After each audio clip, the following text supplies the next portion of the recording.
Hello everyone, I'm Loganathan from Loga QA Automation channel, and today we are going to cover how to do error handling in Python. Right? We'll understand what is error and then what is exception, and if there is an exception, how can we handle them using the try except block and also else finally block, and if there are multiple exceptions, how can we handle them, and also what are the built-in exceptions, and is there a possibility to create our own custom exceptions. All those things we'll see in today's session. With that, I'll jump to the PyCharm and I'll create a new package called exception handling. Okay, so let us create the first test file, test01. All right, see, first let's try to understand what is an error. Okay, I'll say print, I'm going to say test. So let me select current file and run it. Yes, it is printing test. So this means we do not have any error in this file. That is why you see that process finished with exit code 0. Correct? In case I forget to put or forget to complete this line and I run this, what is happening?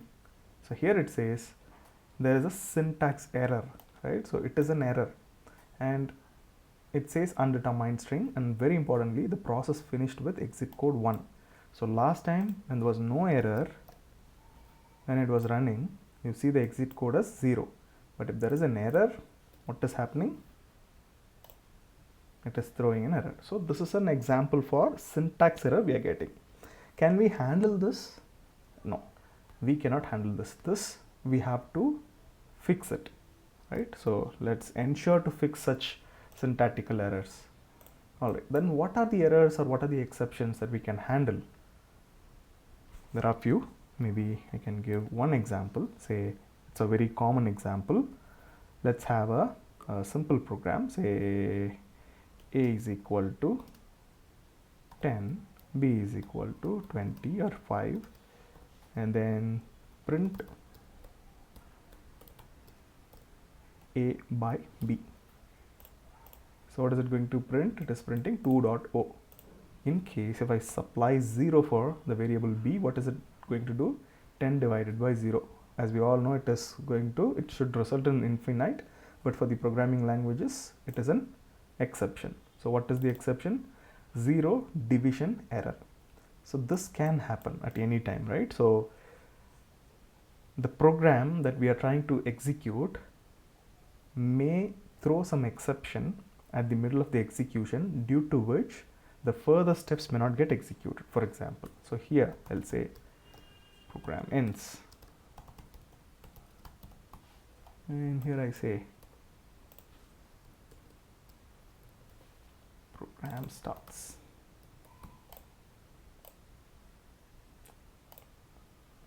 Let me reject this. Okay, so when I run this, it prints program starts, and then it does the operation, and error is thrown or exception is thrown. That is 0 division error is thrown, with which it stops. This program ends is not printed. You see, program starts printed, but program ends did not print, and the process finished with exit code 1.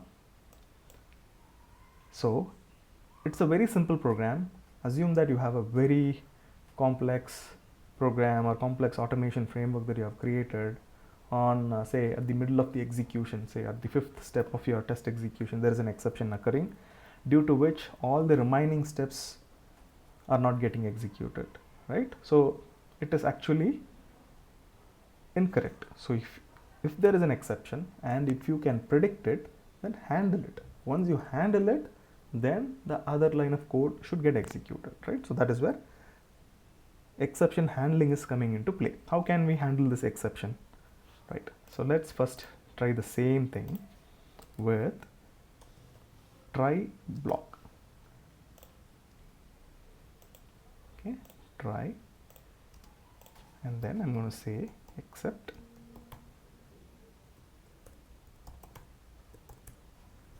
I'm going to say print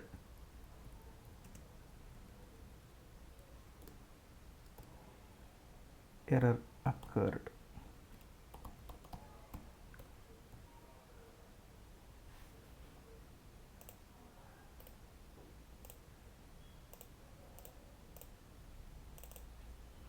Error is thrown. Okay. All right. Let's see if this program ends is getting printed or not. All right. What are you seeing now? I'm doing the same a divided b here, but it is throwing an error. But when it is throwing an error, it is not immediately stopping it, right? The program not stops and it doesn't throw exception on the console. Instead, it gets into the exception block, that is except block, and whatever code is given there, that gets executed, error is thrown, and then finally it prints the rest of the code also. It prints in the sense it runs the rest of the codes also in this particular script. So this is the proper way of writing any program. We should be able to predict what can go wrong, and then we should have wrappers around it. That is the wrapper, try except wrapper that we have, which will handle this error. Correct? So this is one way of doing this. Another way, say this b is I'm giving Loganathan. Okay, let us see what is going to happen. Even now it is saying that error is thrown. But last time, okay, what I do, I'll comment this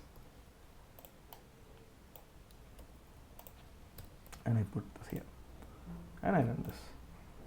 So last time, you remember what was the error displayed when I had 0? It was 0 division error. This time what is the error I'm getting? I'm getting type error. You see the difference?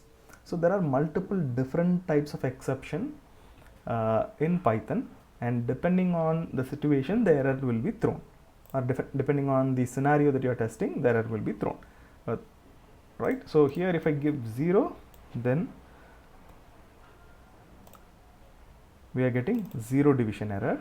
If I pass a string, then I'm getting a type error. All right. But when it comes to error handling, what is happening?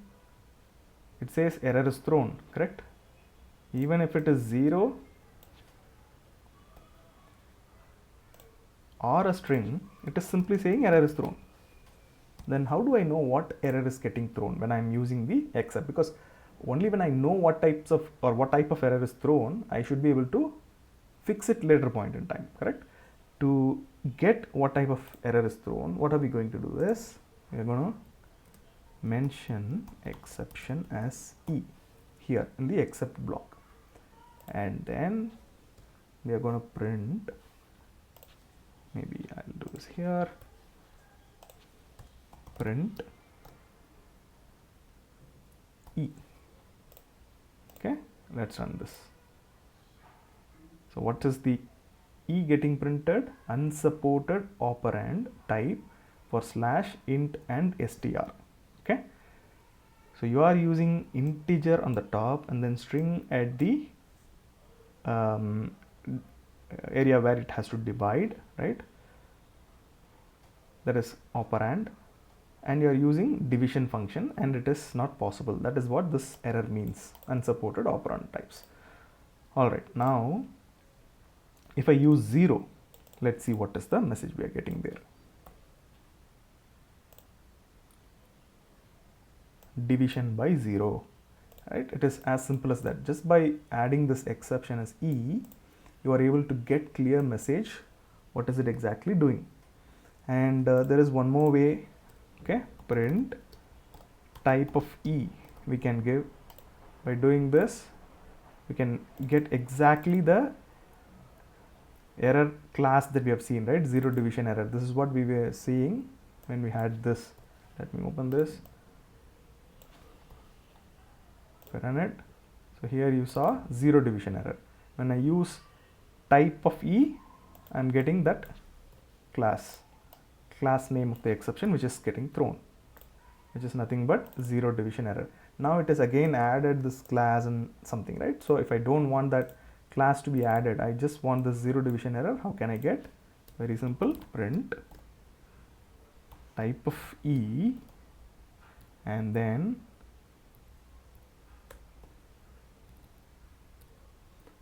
dot underscore underscore name. Let me run this. Now you see it is just printing the class which is throwing this error, which is responsible for throwing this error. We are seeing it with 0. Now let us try it with string.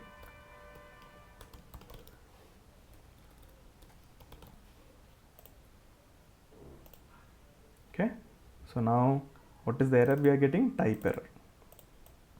Clear? Now I'll come to the point. So when to use this try and except? Whenever we are handling a risky code, right? So if you know that a particular line of code or a piece of code, it is not just one line. If you think multiple lines of code can run into an exception, then you can surround that piece of code with try and except blocks, and you can perform the error handling, correct? All right, so this risky code is now handled, and this is the recovery code.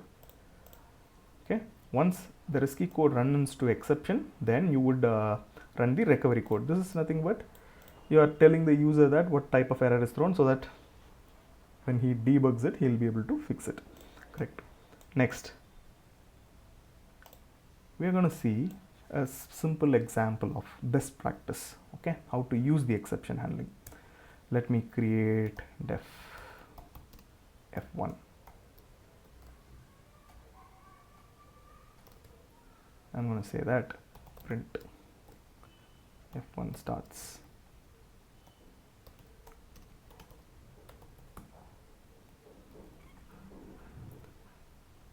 print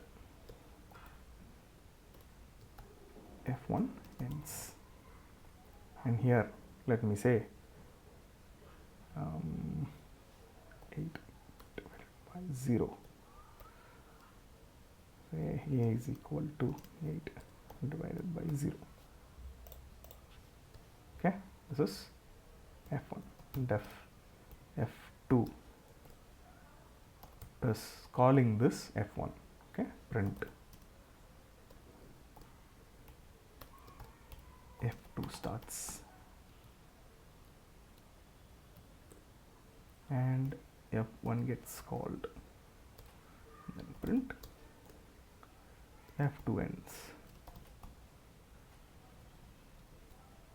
Then let us have a main, def main, print main starts,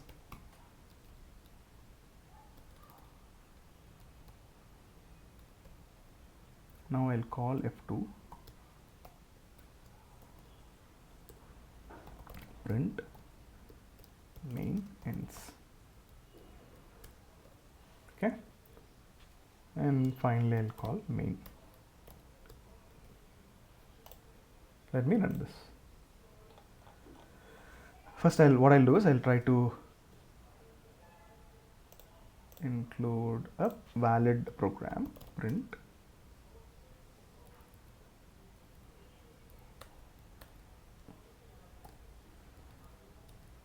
eight by 4. Okay, what is happening? The 2 is getting printed. First main starts, right? That gets printed here. Main starts, and then the control calls f2. When it goes to f2, f2 starts is printed, and f2 calls f1. So f1 start is printed. After f1 starts is printed, it prints the 8 by 4's value, which is nothing but 2, and after which it prints f1 ends. That's why you are seeing f1 ends. This comes back here. So then f2 ends getting printed. Then the control comes back to f2 calling place. So the main end gets printed. So many printing statements are happening. Let us have a error here. So here is where the exception is thrown. If the exception is thrown at this place, okay, out of these, we will see only these 3 lines are getting executed or getting printed, because this is the place where the exception is happening. When the exception is happening here, the rest of the code will never get executed. See, main starts, f2 starts, f1 starts, and then the exception is thrown, and also remember the line number it is giving us 16. 16 is where we are calling the main, and then line 13 is where we are calling f2 function, and then line 8 is where f1 function is called, and then line 3 is where actual exception is thrown. So it is perfectly tracing back, right? Tracing back to the place where exactly the exception is thrown. And then what is the exception it is throwing? It is the zero division exception, division by 0. That is the exception thrown, and you are getting the exit code as 1. The moment you get exit code 1, you should know that it is error, the program has error. Now how can we handle it? I can handle, or I can put a try catch here first. Am I correct? So try, I'll call main, and then I can say except print error occurred, error is thrown while calling main. Okay, let me run this. What happened? Main started.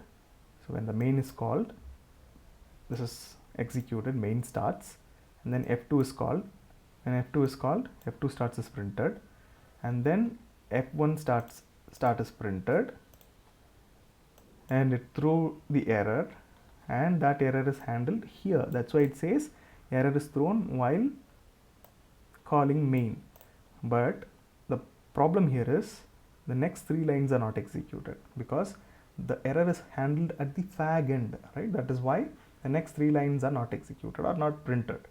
Now let me cut this from here, or let it be there. So this is a risky code, we know. So now I'm going to surround this risky code with try except block. Okay, I'm going to print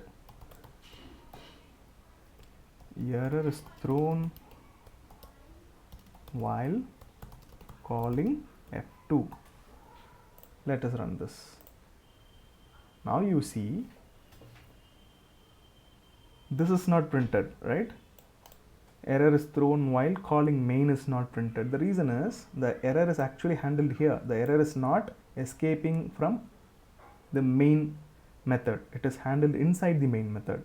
That is why you don't see this error is thrown, because here it is not giving any error, and all the error is handled inside this. That's why it says main starts, and then f2 starts, f1 starts, then error is thrown while calling f2, but main ends. This gets printed. But now what are the 2 lines missed? Print f2 ends, print f1 ends missed.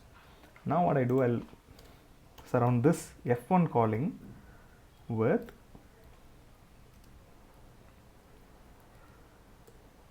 try except.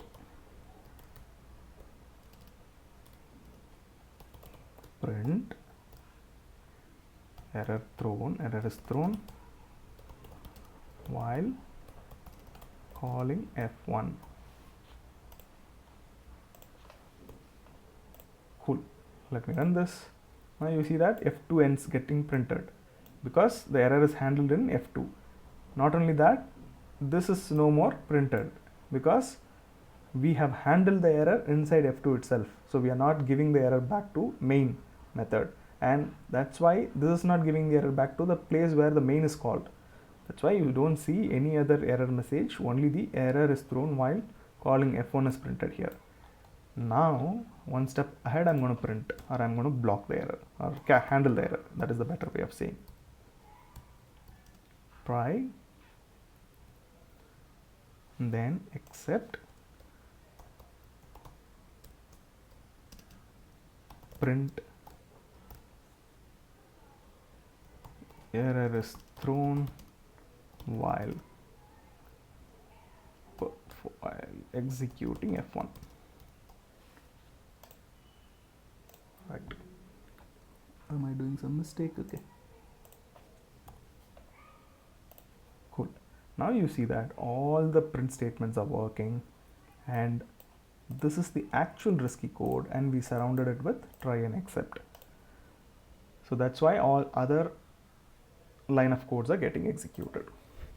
Now what we need to understand is the best practice when it comes to error handling is handling the exact root cause, right? Handling the exact root of error.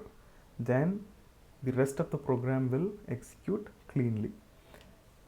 We can handle, sometimes it may not be possible because, for example, if this function f1 is coming from third party, they have just exposed their function to you and you are using it, then you cannot put the exception handling or error handling inside their function.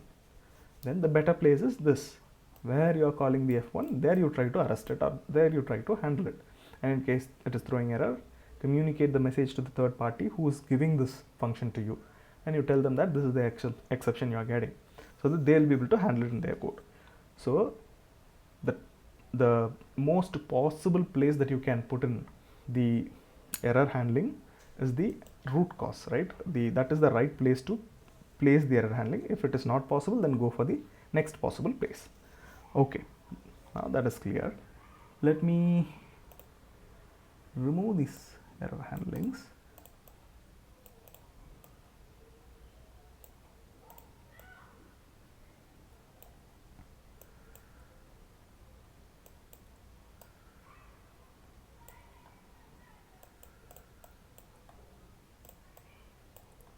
Okay, let us assume that we are handling it only here.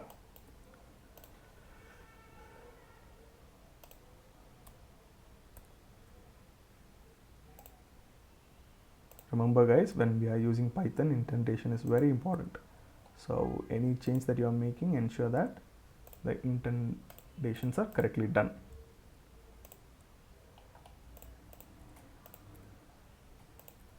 Cool. Now, if you simply handle this, what will happen?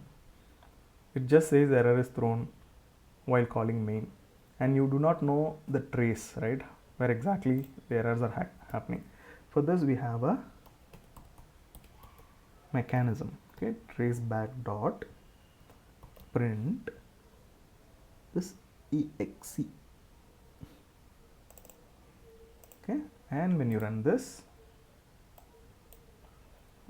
all these line numbers from where the errors are cascaded, the error is cascaded, will be printed, and this will help you to identify or to find out where exactly the error is happening. You don't need to manually put a breakpoint and see which function or what is the root cause or where exactly it failed.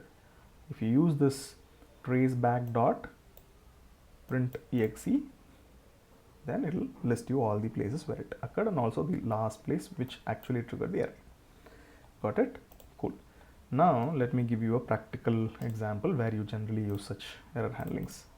New Python file, okay, db connection. Okay, now let me create first definition, def open or open db.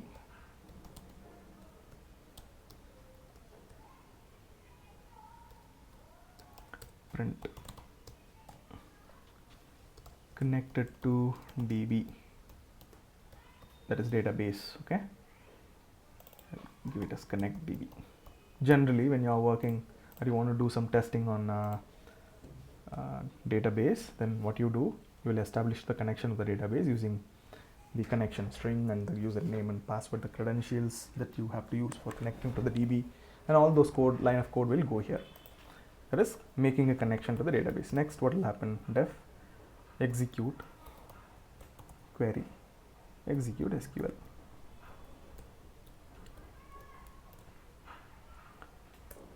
Right, so print executing SQL query, and finally def close the DB. Once the execution is completed, we'll close the DB, otherwise unnecessarily it will lead to memory leakage, and in case if you are trying to keep the large amount of data in your say temporary memory, then it can lead to memory error also. To avoid it, we'll close the DB always.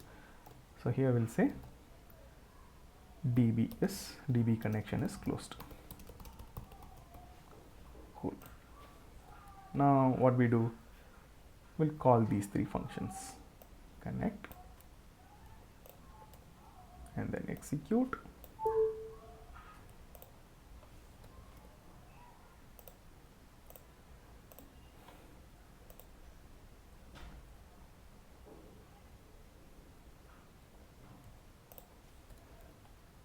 And then close. Cool. Let me run this. So connected to DB, executing SQL query, and then DB connection is closed. This is what it says. Assume that your SQL query is wrong, or you are doing some mistake due to which there is an error or exception happening in this particular block. So we know how to generate an exception. So I'll go with the same method, 8/0, and when I run this is saying that connected to DB, but there is an error. What happened? Some error is thrown and very important step is not performed, right? Which is nothing but DB connection is not closed. First, we can easily handle this by doing this try and except block.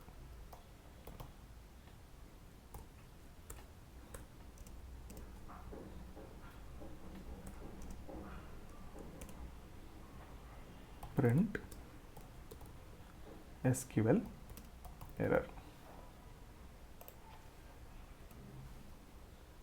Execute SQL error. And then DB connection is closed.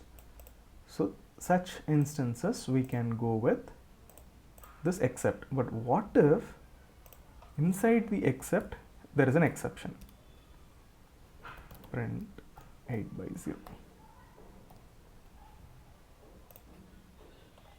So we see a connected to DB, and then the error is thrown at line number 14. What is line number 14? Okay, this is going here, and then line number 16. Okay, line number 16 is throwing the error now, due to which it's unable to handle, right? This exception is not handled. Only this risky code is handled, but this risky code is not handled. So just by using the except and putting all the recovery code inside the except may not be enough always. You may tend to make mistakes even inside the recovery code. During that situation, you want to have some piece of code to be executed at any cost, like this close DB. How can you do that? So that is where the finally block comes into play. So here if you say finally, and if you run this, you see that connected to DB, DB connection is closed. So even if any exception is thrown in your script execution, it will always ensure to do some mandatory actions before it completely terminates the program execution. So that is where you will use finally. Clear? Good. There is one more option, right? Else option. I'll show that what it means. Let me remove this, and when I run this, so this time we are not going to have an exception inside the except block, so it will be very smooth. Connected to DB, execute SQL error, DB connection is closed, and I can have one more else, and what I can say, print error handled, or I can say no error. Okay, let me run this. The no error is not printed, but I'll try to change this to 8/4, and when I run this, now you can see that no error is printed because I'm having the risky code inside the try block, and if the risky code gets executed without any error, then I'll get this else block executed, and it will tell me that there was no error when I was executing the risky code. Next, you see that this finally block gets executed always, irrespective of the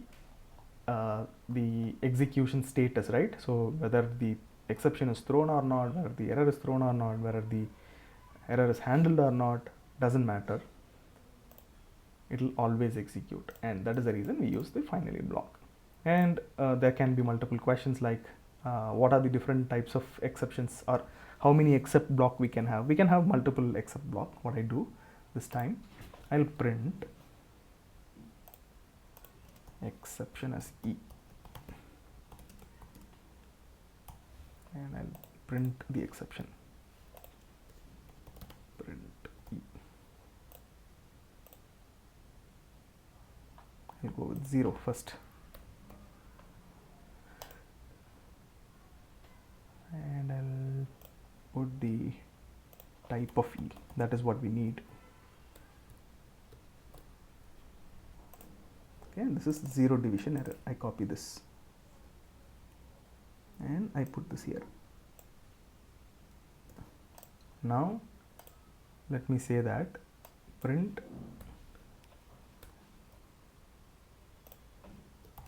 zero division error.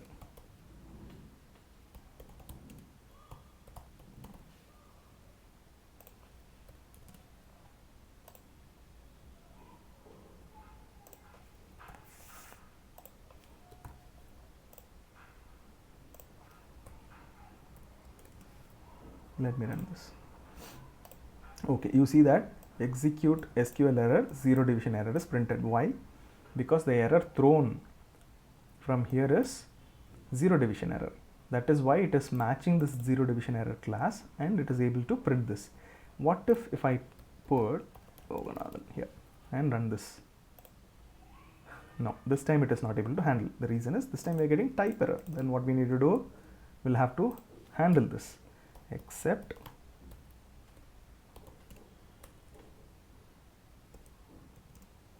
type error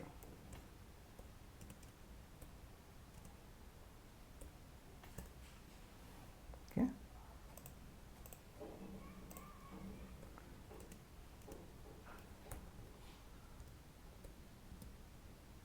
right. Let me run this now. Now it says execute SQL error, type error. The reason is I am trying to divide an integer with a string, so that is why we are getting type error, and that exception matches this particular type of exception, and due to which this piece of code is getting executed, right? And if you do not know the exception type, what will be thrown, then it is better to go with exception as E. And go with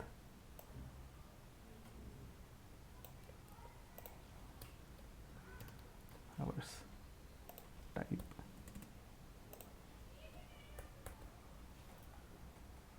Here instead of printing this, we'll say type of E. So now this is going to go here. Let me cut this and run this. You see that execute error class type error, and if I go with 0,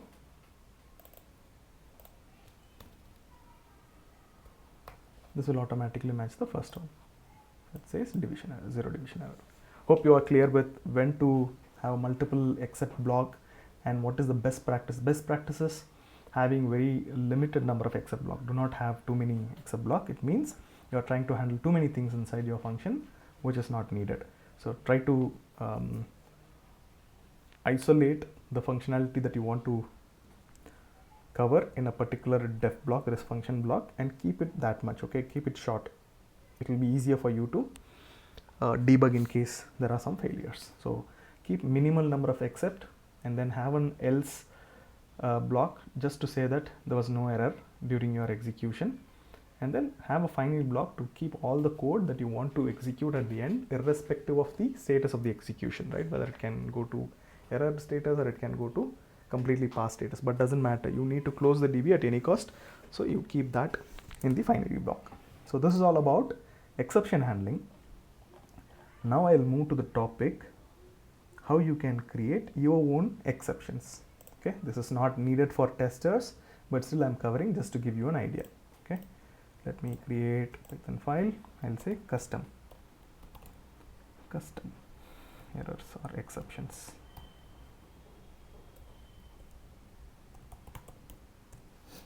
Okay, let us create ours. Easy. For that we need to create a class, any class. Say I'll say that my error class. It has to inherit exception class. As I was saying, exception is a class and I'm inheriting it. When I'm inheriting it, what I need to do, I need to override its that is exception classes inherit constructor, right? So that is what I'm going to do now. So how can I achieve it? You already know how to do or how to play around with the inheritance, right? So that's what I'm going to show next quickly.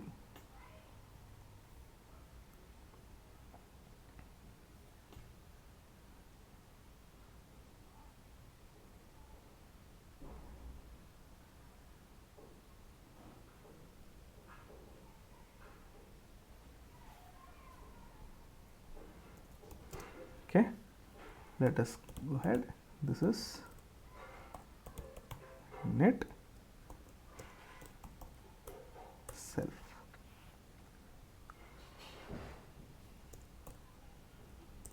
Say here I'll go with self dot message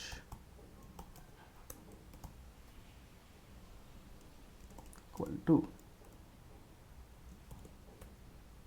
my error class is throwing error, and then this is getting sent to the supers. Super is nothing but, you already know, the parent class inheritance, right? That is what we are going to access now.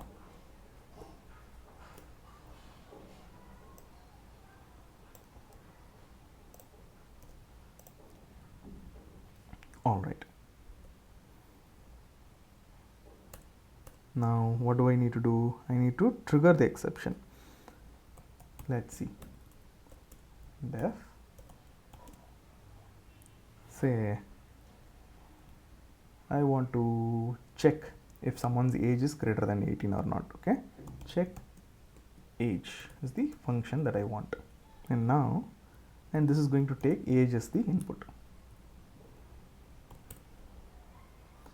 If age is greater than 18, we are good.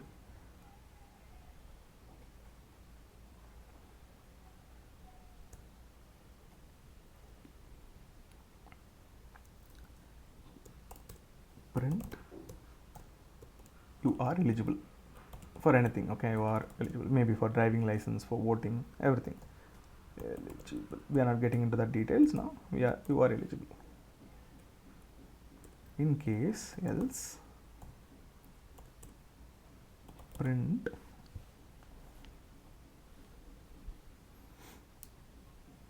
I'm going to say not eligible.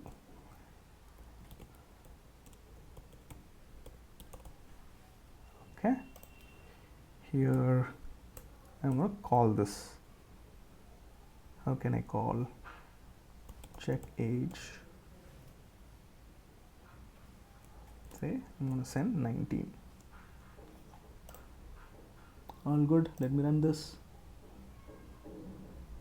Where is it going wrong?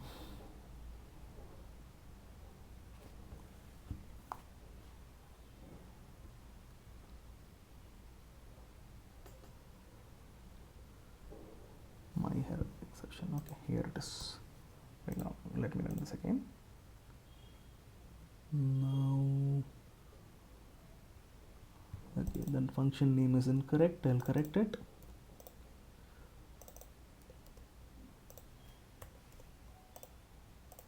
Cool. You are eligible. This is saying you are eligible. Now, I don't want this else to be executed with just a print message. I want an error to be thrown. How can I throw an error? First of all, I need to create an object for this class. How can I create? Obj is equal to my error, and then what do I need to do? I need to raise the error. Raise obj. This keyword you need to keep in mind when you are using, you are creating your own exceptions. Okay, let me run it now. So far it is good, that's why it is 19 is given. Now I'm going to give 17. Alright, now it is throwing an error. It says my error is nothing but it is my class, and then my error class is throwing error. My error class is throwing error. This is what is coming as an error. Can I handle it with try catch? Yes, try, and then except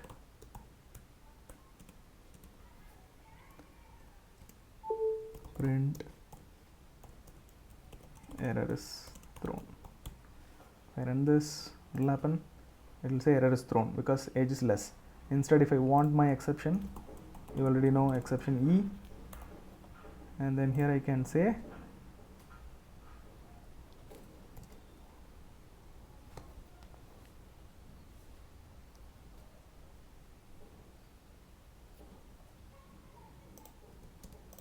here I can say type of E. Let me run this. Error is thrown, class is main error.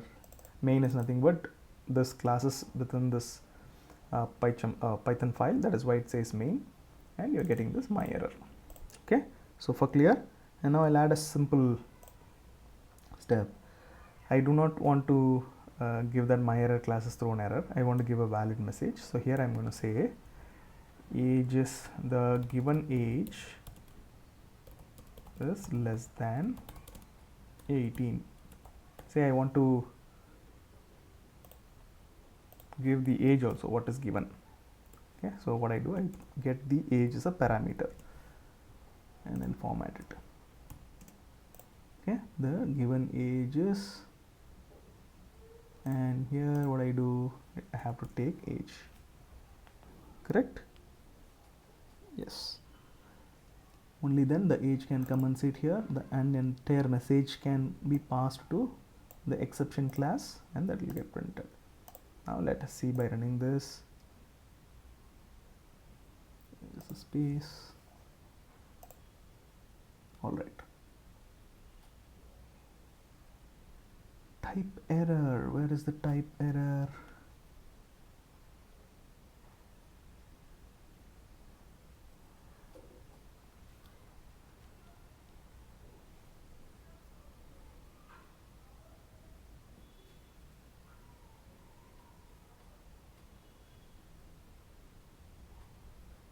Let me see. So what I do, I'll take off this try catch block and we'll check what is happening.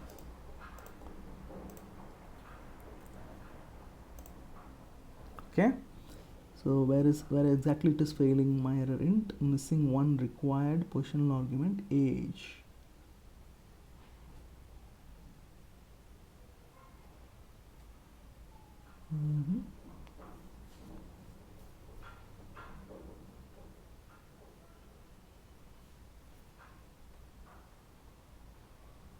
Yeah, I made a mistake. So this has to be first assigned, isn't it?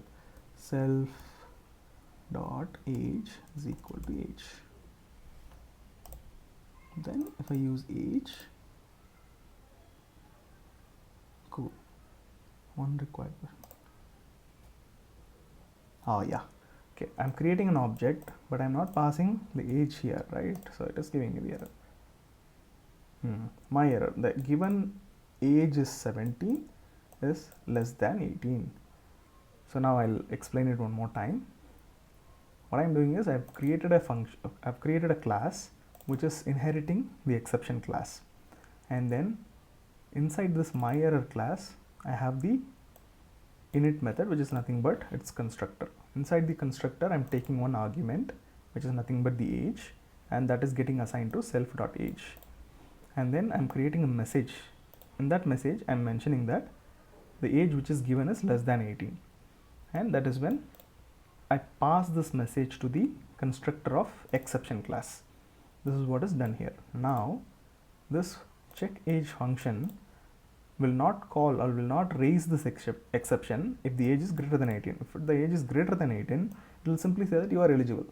But the moment it is less than 18, it will get into this else part, and in the else part what we are doing is we are creating an object for this myError class, and when we are creating the object, we are ensuring that we are giving the age which is coming here, which is less than 17, because it is already in the else part, and that age is getting passed here, and the message is formed and it gets printed. Let me run one more time, check age 18, and you see that 18 is not less than 18. I give 12, 12 is less than 18. The moment I give 20 or anything more than 18, it's not going to throw exception. All right, so this is how we create our own custom exception and use it in our programs. But as I said, we would not use them in our test automation framework. So we'll mostly go with error handling, try, except, and finally blocks, and creating custom exceptions are out of our scope. This is just for your understanding how to create our own custom exceptions. That's all. Okay. With that, we are coming to an end of this session. And if you have any questions, feel free to post it in the comment. I would love to answer them. Until we see in the next video, take care and keep learning. Bye.